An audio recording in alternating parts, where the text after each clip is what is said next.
Twende mbele turudi nyuma. Wewe ulisikia wapi mtumishi wa Mungu akaongea uongo? Wewe ulisikia wapi? Hebu msikize Max Zengeli.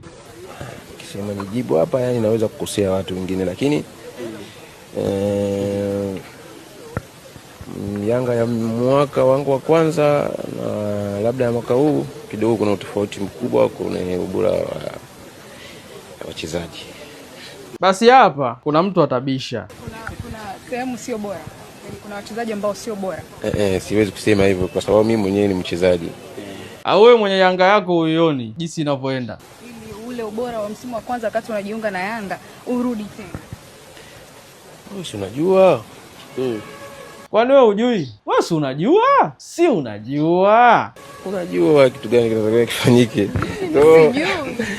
Hatujajua, ndio maana tunahitaji kufahamu kwamba tumuone yule Max pia. Hata ningekuwa mimi siwezi kusema hivyo. Mimi mwenyewe nipo kwenye hiyo timu hiyo. Nianze kusema eti kuna wachezaji sio bora. Kama industry mzima, wewe inaanza juu mpaka inashuka mpaka kwenye mto ya chini. Kwa hiyo nadhani watu wa juu wanaona, katikati mpaka wa chini wanaona. Wewe mtumishi wa Mungu, sije kuonaga mtumishi wa Mungu anaongea uongo. Kwa hiyo kama namna yoyote hiyo lingine kwa wanaona, nadhani muda huu pia hauwezi kufanya tena chochote. Kwa hiyo lazima tu tuendelee hivyo mpaka tutakapomaliza msimu. Mtumishi wa Mungu kamaliza. Mwanangu, hebu toa comment yako hapo kuhusu Yanga na simu jinsi unavyoenda na ubora wao wa sasa hivi.